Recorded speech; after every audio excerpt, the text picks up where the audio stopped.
هیچتان دەربارەی ئەو فێرعونەی میسر بیستووە کە لە تەمەنی 18 ساڵیدا کۆچی دوایی کردووە. ئەنجا ئەمە دەنگ و باسێکی زۆری لە مێژوودا بە دوای خۆی داهێناوەواتە ئەمە پرسیارە لە لای مێژووناسەکان. ئەویش توتانک ئامونە کە یەکێکە لە فێرعونەکانی مسر لە تەمەنی 9 ساڵیدا توانوێتی دەسەڵاتی میسر بگرێتە دەست خۆی، بەڵام لە تەمەنی 18 ساڵی بە تەمەنێکی زۆر مناڵ و گەنجی کۆچی دوایی کردووە.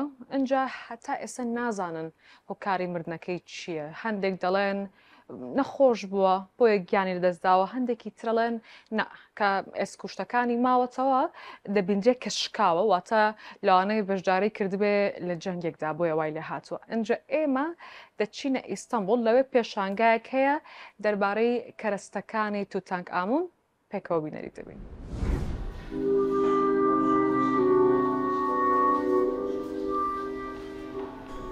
دما ku di sala 1922 da gora wî tê dîtin, cîhan matmayî dimîne.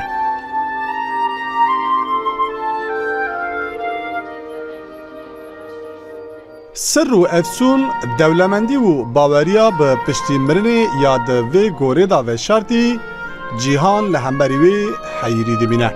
Ji ber ku gelek pirsên di derbarê wî de hebûn û kesek jî ne li bendê bû ew bigihîjin bersivên xwe. Lewra kesekî ku beriya 3300 sal hatiye ser hukm, bi wan pirsên bê bersiv bibû malê tevahiya cîhanê. Kesê ku behsa wî tê kirin, Kralê Zarok, ango 18mîn serdarê Misrê Tutankamun e. Tutankamun'un bu kadar önemli Tişta ku Tutankamun ew qasî giring dike ew ku gora wî hetanî roja ku hatiye dîtin salan nebûye. Vêyekê bo zelalkirina dîroka Misra Antîk jî erkekek gelekî giring li xwe girtiye. Ew pêşengeh ji 400 şûnwaran pêk tê. Ji seyareyên şer bigire hetanî bi gopalan kelûpelên din maskeyên ku ji çend kilo zêr û elmasan pêk tê. Hemû li vir têne nîşandan. Som altından oluşuyor.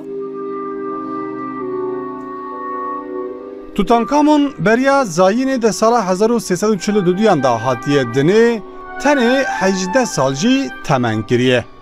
Di nehsaliya xwe de piştî ku bavê wî dimre dibe serdarê Misrê. Li tenê jî 9 salan li ser post dimîne û di 18 saliya xwe de ji ber sedemeke ku hîna jî nayê zanîn dimire. Li gor henekan, Kralê Zarok ji ber nexweşiyekê miriye. Hinek jî dibêjin di laşewî de gelek hestî şikestî bûne û dibe ku di pêşbaziya erebokên şer de jî jiyana xwe ji dest dabe.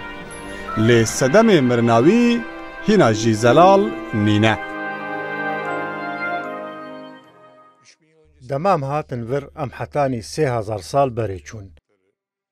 Tiştên ku hatin serê Kralê Zarok û ew serdem li vir tên dîtin. Min di belgefîlmekê de jî li jiyana wî temaşe kiribû. Tiştên ku hatine serê wî û serencama wî cihê huzneyê jî. Tê gotin ku swîkast lê hatiye kirin. Ez bi xwe gelekî dibin bandora pêşangehê de mam.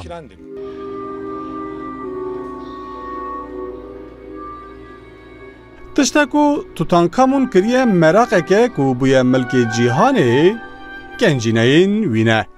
Tevî ku diwarê bawerî, polîtîka û dîplomasiyê de jî navê wî bi tîpên zêrîn li dîroka Misrê hatiye neqşandin, mîrate û paşmayên wî jî ji sînorên Misrê derketine û bûna şanaziyeke xelkên cîhanê.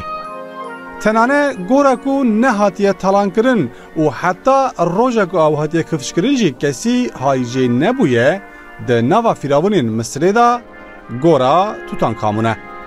Lewra ne tenê mumyaya wî lê xezîneya ku bi wî ra di binê erdê da hatiye veşartin, bi sedan pirsên di derbarê wî û dîroka Misrê de jî bersivandiye.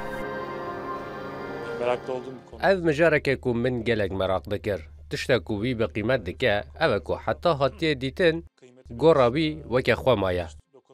Pêşengeh jî gelekî baş hatiye hazir kirin. Hem ji bo kesên ku haydarin ji vê mijarê û hem ji bo kesên ku çi agahiyekî wan jê nîne. Sûdeke zêde li xwe digire. Ez gelekî pê razî bûm. Di sala 1922 da Erdkologê Brîtanî Howard Carter dema wê gorî kifş dike li cîhanê rojev dibe ew û hemû medya cîhanê berê xwe dide vê mijarê. Bi sedan perçe eşyayên wî her çi tiştên ku di dema firavuntiya wî da li ber destê wî bûne, tev di gel laşê wî yê mumyakirî weke roja ewil têne dîtin. Ji bo ku xelk bibîne jî her perçeyek ji wan bi sêwr û texlîdên pêşketî têne amadekirin û weke pêşengehekê bi salan jî li cîhanê digere.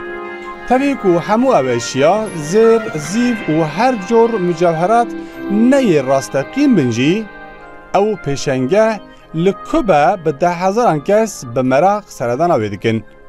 Pêşengeha gencîneyên Tutankhamun niha jî li Stenbolê ye û bi dirêjeya 4 mehan jî wê xelk karibe wê li vî bajarî bibîne.